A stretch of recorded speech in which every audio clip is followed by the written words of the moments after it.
अमन राधिका की अनोखा प्रेम कहानी। नाम सुन के क्या लगता है आपको? प्यार का एहसास क्या होता है?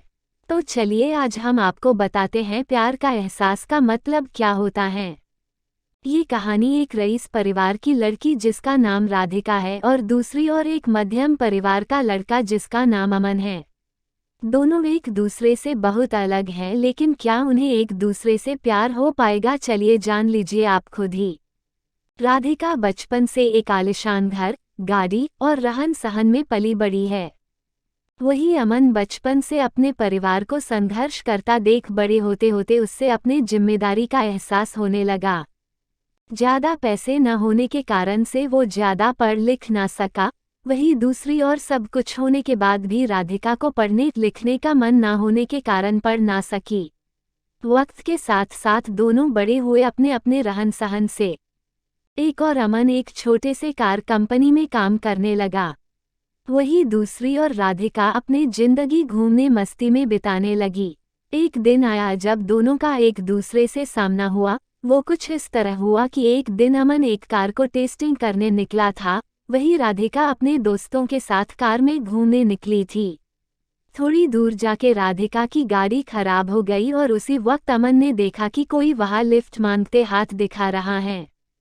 अमन गाड़ी साइड में कर उतर के राधिका की ओर गया। फिर क्या राधिका उससे देख पूछने लगी, क्या आप हमें थोड़ी दूर तक छोड़ सकते हैं? अमन उसकी बातों को सुन के चुपचाप गाड़ी की ओर गया और गाड़ी चेक करने लगा। ये देख राधिका को अच्छा नहीं लगा कि वो किसी से पूछ रही है और अमन जवाब नहीं दे रहा। अमन कुछ देर बाद बिना किसी से कुछ कहे चले जाता है। ये देख राधिका को कुछ समझ नहीं आया। तभी पीछे से आवाज आते हुए, राधिका गाड़ी चालू हो गई, अंदर आ जा। ये सुन राधिका उससे शुक्रिया करने जाती तब तक अमन निकल चुका था। राधिका फिर गाड़ी में बैठ चले गई। एक दिन आया जब राधिका का जन्मदिन था। वो हर साल की तरह अपने परिवार के साथ मंदिर गई। वहां उसने अमन को फिर से देखा। वो देखते ही उसके पास गई उससे उस दिन के लिए शुक्रिया कहने। ये सुन अमन ने उससे देख मुस्कुरा दिया। ये देख राधिका ने अमन से पूछा, क्या तुम बोल नहीं सकते? उस दिन भी मैंने पूछा था, तब भी कुछ नहीं बोले। आज भी जब मैं खुद आई तुम्हारे पास तुम्हें शुक्रिया कहने तो आज भी बस मुस्कुरा दिए और कुछ कहा नहीं। फिर अमन ने कहा कि मुझे देर हो रही थी, लेकिन मैंने वहां तुम्हें देखा कि तुम लिफ्ट मांग रहे थे, इसलिए मैंने गाड़ी रोक के तुम्हारी गाड़ी ठीक करने चले आया। फिर दोनों के बीच बातें चलने लगी। फिर अमन को देर हो रही थी तो अमन ने कहा कि अब मुझे जाना होगा, मुझे ऑफिस के लिए लेट हो रहा है। जाते जाते अमन ने उससे दोस्ती की हाथ बढ़ाया, कहा कि क्या हम दोस्त बन सकते हैं? ये सुन राधिका ने कहा, मुझसे दोस्ती? मैं हर किसी से दोस्ती नहीं करती। ये सुन अमन ने हंसते हुए कहा, चलो ठीक है, कोई नहीं वक्त बताएगा कि दोस्ती करते हो या नहीं आप।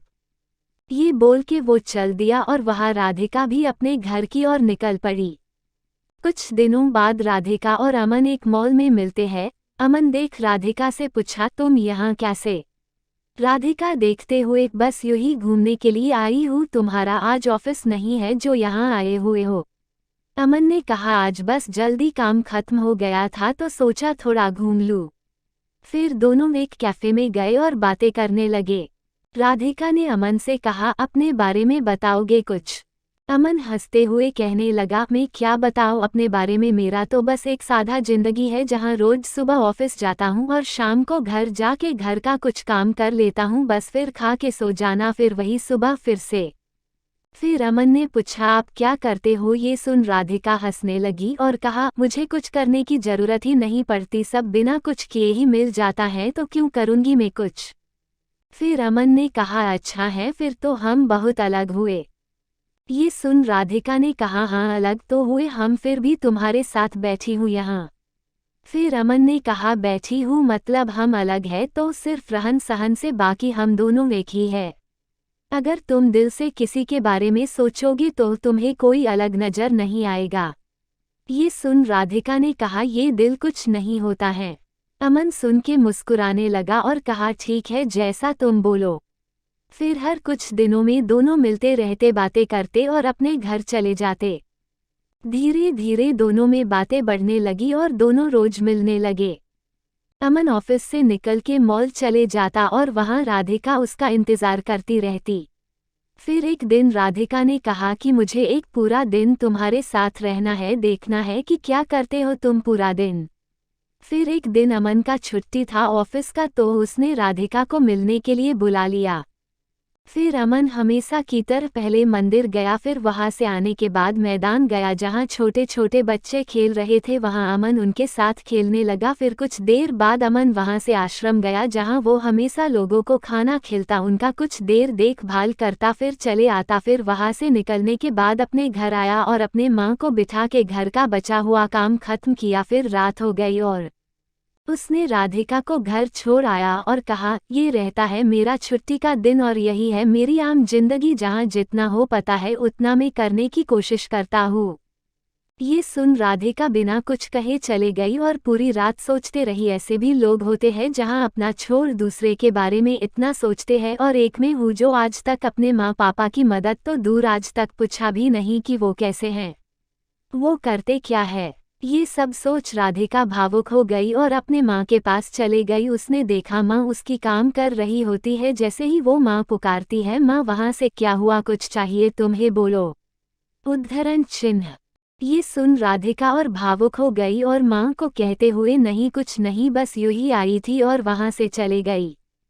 बस वो एक पल था जब राधिका को एहसास हुआ कि सच में दिल से सोचने वाले लोग होते हैं। फिर क्या मानो राधिका की दुनिया ही बदल गई। अगली सुबह वो पापा के पास गई और कहने लगी, आज से मैं भी आपके साथ ऑफिस जाऊंगी, मुझे भी आपके काम का बोझ उठाना है। ये सुन पापा सोच में रह गए कि क्या हो गया मेरी बेटी को, आज इतने सालों बाद अचानक से ये ख्याल कैसे आया। और अंदर ही अंदर खुश भी हो रहे थे कि उनकी बेटी अब बड़ी हो रही है, अपनी जिम्मेदारी समझने की काबिल बन गई है। बस फिर शाम को हमेशा की तरह वो अमन से मिलने चले गई। बस फर्क इतना था, आज की हमेशा वो घर से आती थी, आज वो ऑफिस से आई है। ये देख अमन को खुशी हुए और उसने राधिका से पूछा, तो दिलो होता है ना। ये सुन राधिका हंसने लगी और उससे माफ़ी मांगते हुए उससे फिर से शुक्रिया कहा कि उसके वजह से आज वो अपने आप को पहचान पाई कि उसकी जिंदगी क्या थी और वो किसे समझ बैठी थी। तो अब आगे क्या बताओ आपको, आगे का तो आपको समझ आ गया होगा क्या हुआ रहेगा। हर कहानी की तरह दोनों को अंत में एक दूसरे से प्यार हो गया और दोनों एक दूसरे के साथ रहने लगे।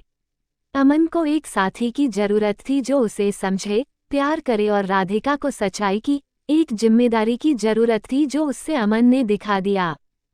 जाते जाते मैं आपको एक बात बताना ही भूल गया, दोनों एक दूसरे से मिले, बातें किए, घूमने रहे एक दूसरे एक साथ, लेकिन अभी तक दोनों ने एक दूसरे से अपना नाम नहीं पूछा। ना अमन ने कभी पूछा कि आपका नाम क्या है, और ना ही राधिका ने अमन से कभी उसका नाम पूछा। तो इस कहानी का अर्थ यही था कि किसी की पहचान जानना या पूछना जरूरी नहीं, जरूरी बस यह है कि आप बिना जाने कितना उस पे यकीन करते हो और उसकी मदद करते हो।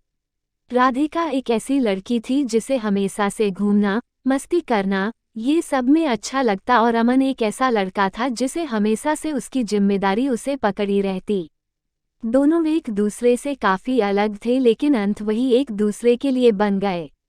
तो प्यार कभी भी और किसी से भी हो जाता है, आपको ना उसके लिए अपनी जिम्मेदारी से भटकना है और ना ही उसके लिए कुर्बानी देनी है।